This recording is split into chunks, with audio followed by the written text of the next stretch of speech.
Stefan Smyer. And I'm Natalie Gibson. And today has really awesome weather, don't you think? A beautiful day. I'm so excited. The sun is shining. Everyone's in a great mood. It's a good weather day. And it's definitely good for everyone who took all their clothes home, like winter clothes home Yes, for winter break. For sure. I was one of those people, and I was definitely struggling last week trying to find a winter coat to wear in the cold. But Yeah, my roommate, she is from Arizona, and on spring break, she took home all her winter coats, all her sweaters, and last week she was basically freezing. So today is an awesome day for her. I'm happy for everyone who was struggling. Yeah, and I'm sure it makes it easier for the campaigners outside to convince people to vote for them, since that's a hot topic today. Definitely. How many times have you been approached? Today only once. Yesterday at least 4 or 5 times. They come up to me, they try to sell me, and I'm like, I've already voted. Thank you for trying Thank you, have a nice day. educate me, but yeah. So actually, these are the 3 coalitions in the election, and in my house, personally, there are 2 girls from Rise KU and 2 girls from Crimson and Blue. Okay. And we have a big group me, and 2 girls from Crimson and Blue were like, hey, please vote for us. We love the support. And then Rise KU said the same thing. And then there was a little bit of drama between the 2 because Crimson and Blue was like, no, vote for us. We sent our message first.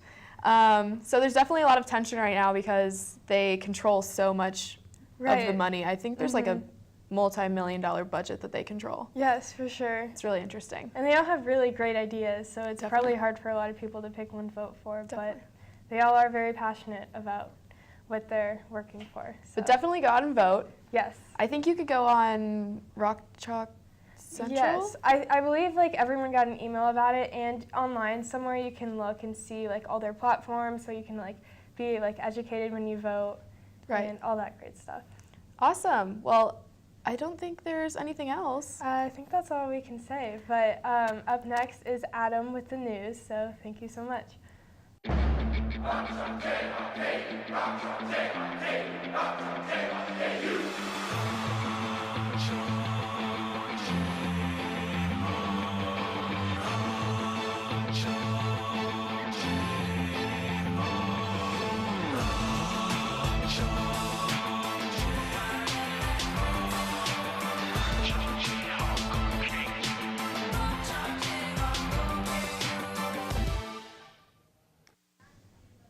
Welcome back. I'm Adam. Former Kansas Congressman Mike Pompeo begins his confirmation hearing this morning with dangerous situations building in Russia, China, and Iran.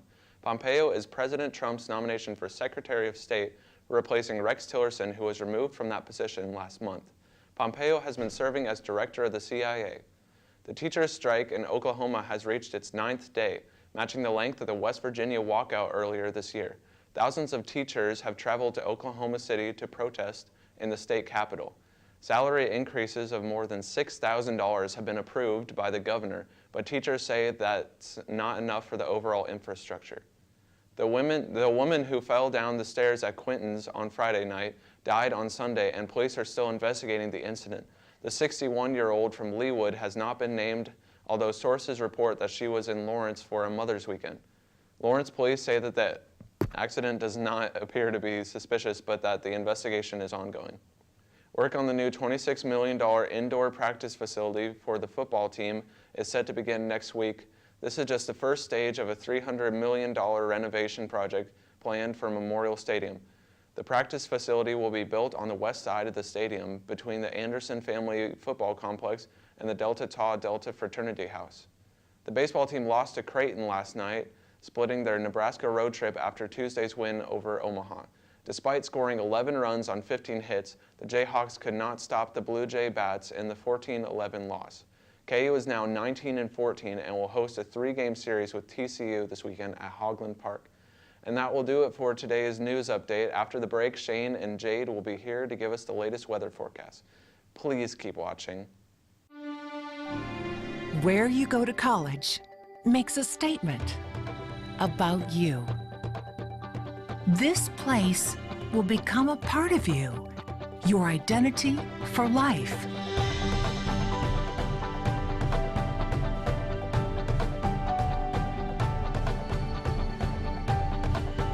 The University of Kansas. A great place to be you. Welcome back to Good Morning KU. I am Shane Martin with our weather today.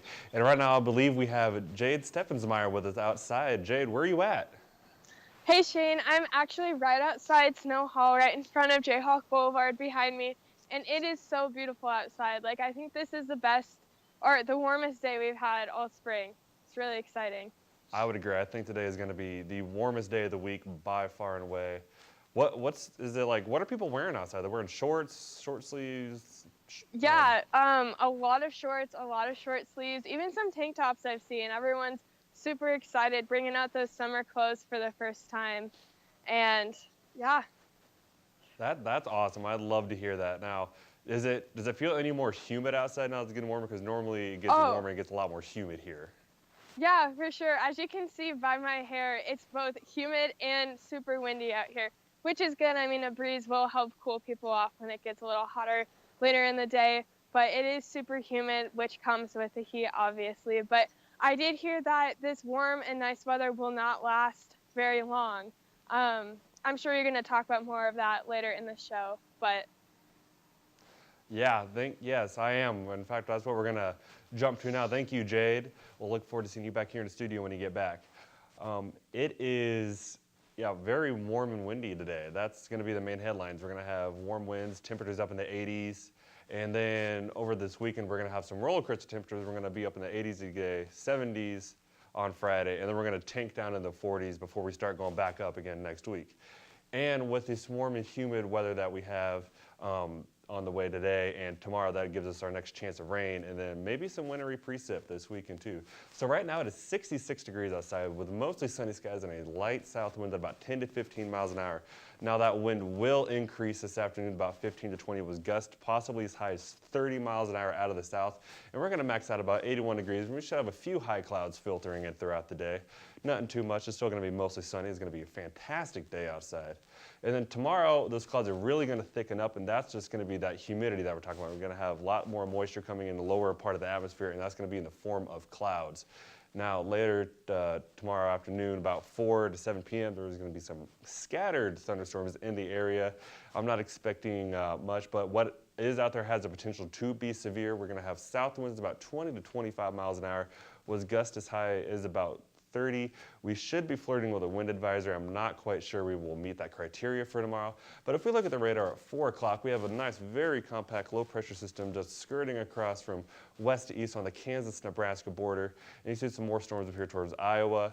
And we just have a few out here in our southwestern counties, And there's should be some storms in Missouri. Now those will move this way. And now it does remain seen to be where those will pop up if we get any rain at all. It's very going to be hit or miss. This is at 7 o'clock, and you can see they're just very scattered. There's a few storms here and there. Now those storms should be severe. I'm thinking mainly some gusty winds and maybe 1-inch hail, if that is. But then you see all this extra rain back here coming off of this week, or at the backside of the storm. This is called the wraparound. And now this cold air is going to be filtering in, and this should be some very cold rain to start our day on Saturday, and then perhaps on Saturday night, maybe some wintry precip. I'm not expecting too much. So again, if we look at our long ranger, Thursday is going to be 81 degrees a day with a low of 67, and Friday is going to be 77. And then we go back into this colder below average pattern. Now, the reason we haven't been really just warming up for prolonged periods of time, more than 3 or 4 days at a time, is because there is a big blocking system over the eastern part of the United States, out over the Atlantic, and that is really keeping us from warming up and just pushing all this cold Arctic air down our way, and that's why we have not been able to warm up for a prolonged time. But after this weekend, we're going to start to rebound again. We'll be up to 69 degrees on Tuesday, and then we'll drop down to 61 again on Wednesday.